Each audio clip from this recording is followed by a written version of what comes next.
दोस्तों, स्वागत है आपका स्टडी ऑरिजिन के यूट्यूब चैनल पे। मैं आ गई हूँ फिर से एक नई इन्फॉर्मेशन को लेकर के। और ये जो इन्फॉर्मेशन या कह सकते हैं स्टडी मटेरियल है, वो आपके पीएचडी एंट्रेंस एग्जाम को लेकर के है। तो अगर आप बिहार यूनिवर्सिटी यानी बाबा साहेब भीमराव अम्बेडकर यूनिवर्सिटी से पीएचडी एंट्रेंस एग्जाम का प्रिपरेशन कर रहे हैं और अपने प्रीवियस ईयर क्वेश्चन के लिए आप परेशान है कि किस तरीके से पेपर 1 का क्वेश्चन पूछा जाएगा, तो इस वीडियो से आपको काफी हद तक क्लियरिटी मिल जाएगा कि आपको किस तरीके के क्वेश्चन पूछे जाएंगे और कहाँ से आपको किस बेसिस पे अपनी प्रिपरेशन करनी है।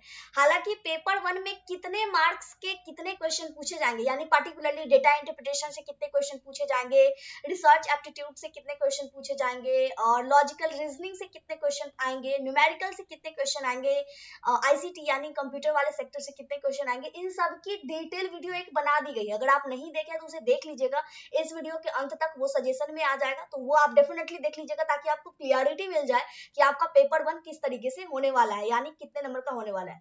तो अब उसके क्लियरिटी को लेकर के हम लोग यहाँ पे एक क्वेश्चन पेपर को लेकर के आए। कई सारे स्टूडेंट जो है कमेंट कर रहे थे कि बिहार यूनिवर्सिटी की पेपर 1 का क्वेश्चन प्रीवियस ईयर क्वेश्चन लेकर के आइए। तो मैंने काफी जगह ढूंढा, लेकिन बिहार यूनिवर्सिटी का मुझे नहीं मिला, मिला मुझे मुंगेर यूनिवर्सिटी का। यहाँ पे मैं क्लियरली बता देती हूँ कि मुंगेर यूनिवर्सिटी और बिहार यूनिवर्सिटी दोनों का पेपर 1 का सिलेबस बिल्कुल सेम है। 50 क्वेश्चन इसमें भी पूछे गए हैं और मुंगेर यूनिवर्सिटी में भी 50 क्वेश्चन पूछे गए हैं। ये जो प्रीवियस ईयर का क्वेश्चन पेपर है पैट मतलब ये 2023 में पूछा गया है मुंगेर यूनिवर्सिटी के अंदर। आप सभी को पता होगा कि मुंगेर यूनिवर्सिटी 2023 से ही पीएचडी करवाना शुरू करी है। तो ओवरऑल इसका जो पैटर्न है वो बिहार यूनिवर्सिटी से ही लिया गया है। मतलब बिहार यूनिवर्सिटी को फॉलो करते हुए मुंगेर यूनिवर्सिटी ने अपना पीएचडी एंट्रेंस एग्जाम में क्वेश्चन पूछा था। पूरा सिलेबस सेम है, पेपर 1 का डिट्टो सेम है। जितने नंबर के न्यूमेरिकल से पूछे गए हैं क्वेश्चन बिहार यूनिवर्सिटी में, उतने ही मुंगेर में भी पूछे गए हैं। जितने नंबर के रिसर्च एप्टीट्यूड से पूछे गए हैं, उतने ही मुंगेर यूनिवर्सिटी में पूछे गए हैं। जितने नंबर के क्वेश्चन, मतलब ओवरऑल पूरा का पूरा पैटर्न आपका सेम है, आपको कोई भी कंफ्यूजन नहीं होने वाला है। तो अगर आप एक आइडिया लेना चाहते हैं तो ये आप क्वेश्चन पेपर देख लीजिए। बेसिकली पेपर 1 सबका कॉमन होता है, चाहे आप किसी भी यूनिवर्सिटी के हो, ठीक है। तो ये आपको काफी हद तक क्लियरिटी दे देगा। अगर क्वेश्चन पैटर्न की बात करें तो यहाँ पे आप देख लीजिए, पहला क्वेश्चन है हिंदी इंग्लिश, इसमें दोनों में अवेलेबल है। हम लोग हिंदी के साथ चल लेते हैं ताकि काफी सारे स्टूडेंट्स को क्लियरिफिकेशन मिल जाए। तो पहला है, एक शोध पत्र पर आधारित शोध कार्य की एक संक्षिप्त प्रतिवेदन क्या है। मतलब a research paper is a brief report of research work based on what, primary data, secondary data, both primary and secondary, none of the above. तो इस तरीके के क्वेश्चन आपके रिसर्च एप्टीट्यूड वाले आ गए। दूसरा क्वेश्चन भी रिसर्च एप्टीट्यूड से है, research is search again and again, finding solution to any problem, work in a scientific way to search for truth of any problem. यानी शोध क्या है, बार बार खोज करना, किसी भी समस्या का समाधान खोजना, किसी भी समस्या के सत्य की खोज करने के लिए वैज्ञानिक तरीके से कार्य करना, या फिर उपयुक्त में से कोई नहीं। तो ये भी आपका रिसर्च एप्टीट्यूड से क्वेश्चन आ गया। Research ethics do not include, what not include, honesty, subjectivity, integrity या फिर ऑब्जेक्टिविटी। तो जो भी है आपको यहाँ पे देख लेना है। GUI stand for what, graphical user instruments, graphical unified interface, graphical user interface या फिर ग्राफिकल यूनिफाइड इंटरफेस। तो ये आपका हो गया आईसीटी वाले सेक्टर से, कंप्यूटर सेक्टर से। एक चीज मैं और क्लियर कर दूं, यहाँ पे जो भी टिक्स वगैरह लगाए गए हैं आंसर्स पे, उसे आप माइंड मत कीजिएगा। मतलब यहाँ पे क्लियरिटी नहीं दिया गया है कि ये सही है या गलत है, हम लोग सिर्फ और सिर्फ क्वेश्चन को देख रहे हैं, आंसर्स पे नहीं जा रहे हैं, ठीक है। तो पांचवा क्वेश्चन आपका कुछ इसी तरीके से आईसीटी से मिल गया। छठे क्वेश्चन की बात करें तो the research that aims at immediate application is, वह अनुसंधान जिसका उद्देश्य तत्काल अनुप्रयोग प्रयोग करना है। ये भी आपका रिसर्च एप्टीट्यूड से क्वेश्चन आ गया। आगे की क्वेश्चन अगर हम देखें तो ओवरऑल यहाँ पे आपको दिखेगा, निम्नलिखित में से कौन सा केंद्रीय प्रवृत्ति का माप नहीं है, मध्यमान, मध्यांक, बहुलांक, प्रसार। तो ये भी आपका पूरा जो है ये मैथमेटिकल यानी न्यूमेरिकल का आ गया। Dash is a research tool, ये रिसर्च एप्टीट्यूड से आ गया, कौन सा एक शोध उपकरण है, रेखा मतलब डायग्राम, इलस्ट्रेशन, ग्राफ या फिर क्वेश्चन आया।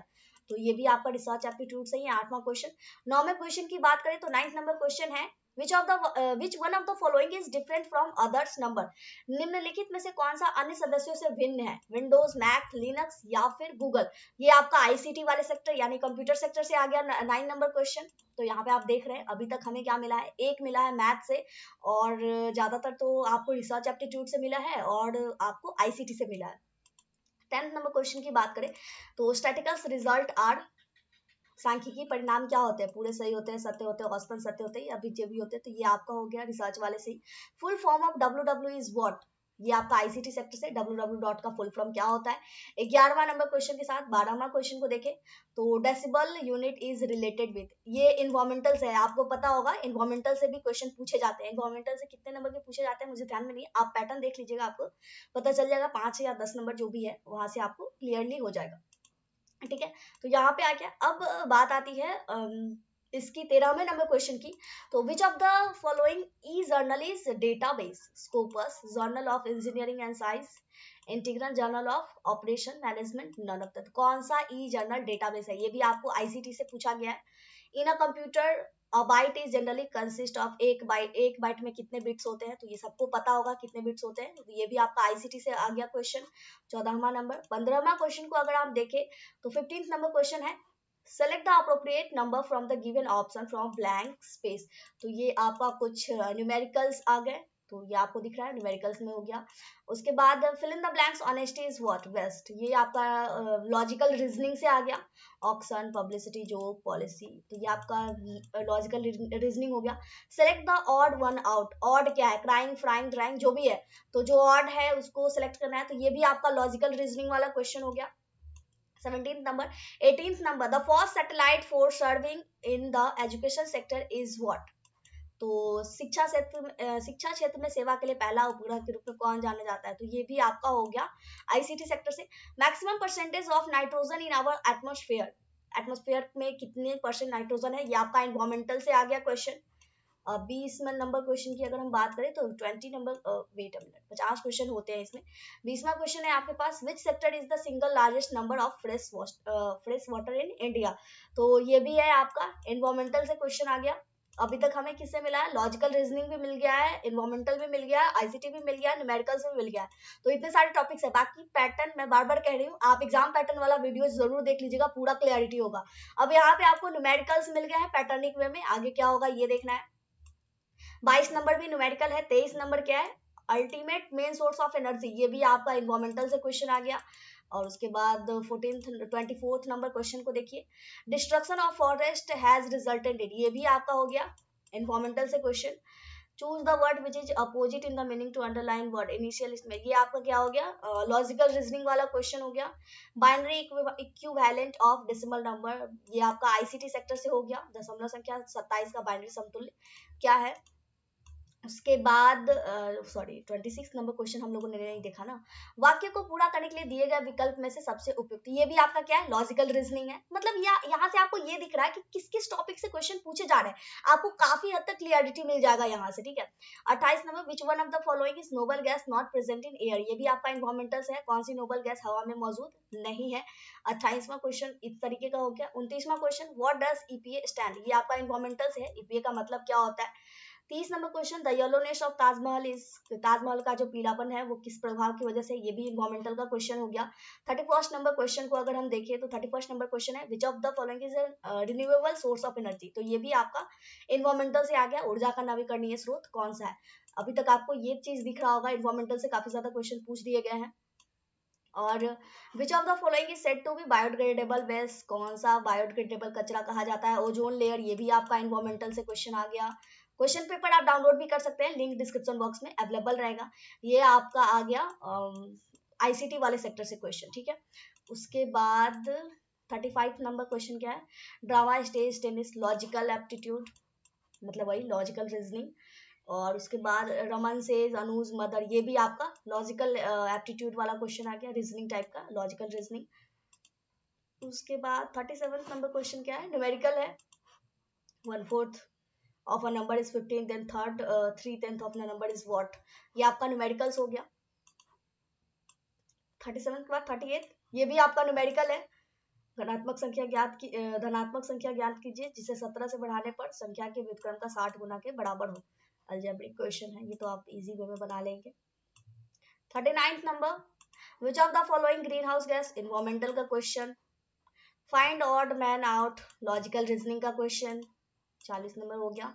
उसके बाद 41 नंबर क्वेश्चन अगर हम देखें तो क्या है, which of the following is an initial mandatory requirement to conduct a research. Research aptitude से ये क्वेश्चन आ गया, कौन सा एक शोध करने के लिए प्रारंभिक आवश्यकता है। जब भी हम शोध करते हैं, रिसर्च करते हैं, तो पहली ऐसी कौन सी चीज है जो चाहिए ही चाहिए, तो मैंडेटरी रिक्वायरमेंट इसमें से क्या है वो देख लीजिएगा। 42 Newton gave 3 basic law of motion, the research categorized as, किस तरीके की रिसर्च, तो ये भी रिसर्च एप्टीट्यूड का क्वेश्चन है। 43 नंबर क्वेश्चन अगर आप देखें तो 43 नंबर क्वेश्चन है, wait a minute, who is the inspiration behind the concept of Swachh Bharat. Environmental का question, which of the following is the relative measure of disposal, ये भी हो गया आपका एनवायरमेंटल का क्वेश्चन। उसके बाद आगे देखते हैं, यूआरएल स्टैंड फॉर आईसीटी यानी कंप्यूटर सेक्टर का क्वेश्चन, यूआरएल का क्या मतलब होता है। उसके बाद 45 क्वेश्चन आपका हो चुका है, 5 क्वेश्चन और मात्र बचा हुआ है, देख लेते हैं जल्दी से किसका किसका है। 46 नंबर क्वेश्चन की बात करें, for yearly average temperature data the most effective graphical display is, वार्षिक औसत तापमान आंकड़ा के लिए, मतलब ये भी आपका क्या हो गया, एनवायरमेंटल का question. Usually confidence intervals are set at what figure, आमतौर पर विश्वास अंतराल को किस आंकड़े पर निर्धारित किया जाता है, तो ये भी आपका रिसर्च एप्टीट्यूड से क्वेश्चन आ गया। उसके बाद आगे 48 नंबर क्वेश्चन को अगर हम देखें तो which of the following is parametric test, कौन सा पैरामेट्रिक परीक्षण है, तो ये भी आपका रिसर्च एप्टीट्यूड से क्वेश्चन हो गया। उसके बाद 48 के बाद 49 which one of is not a citing and referencing style in research, तो obviously it's a research aptitude question. Calculate the mode, mathematical question, तो यहाँ पे आपको दिख रहा है किस किस से मिला, mathematical reasoning, logical reasoning, environmental से क्वेश्चन थे, रिसर्च से तो थे ही थे, उससे तो होना ही है, और उसके बाद कहीं छूट नहीं रहा है ना कुछ, जो भी है यहाँ पे हम लोग डिस्कस कर चुके हैं, आपको पता चल चुका है। पैटर्न के लिए देख लीजिएगा पूरा दूसरा जो वीडियो, जो कि क्वेश्चन कितने मार्क्स से कितने क्वेश्चन आएंगे, ये बिहार यूनिवर्सिटी ने अनाउंस किया है कुछ दिनों पहले, तो उसको लेकर के एक डिटेल वीडियो बनाई गई है, नहीं देखें तो उसे जरूर देख लीजिएगा। वीडियो काफी लंबी हो गई है। इस क्वेश्चन पेपर का पीडीएफ का लिंक, जैसा कि मैंने बीच में भी बताया था, डिस्क्रिप्शन बॉक्स में मिल जाएगा, वहां से क्लिक करके डाउनलोड कर लीजिएगा। कोई और इन्फॉर्मेशन चाहिए कमेंट कीजिए, मिलते हैं अगले वीडियो में अगले इन्फॉर्मेशन के साथ। जय भारत जय बिहार।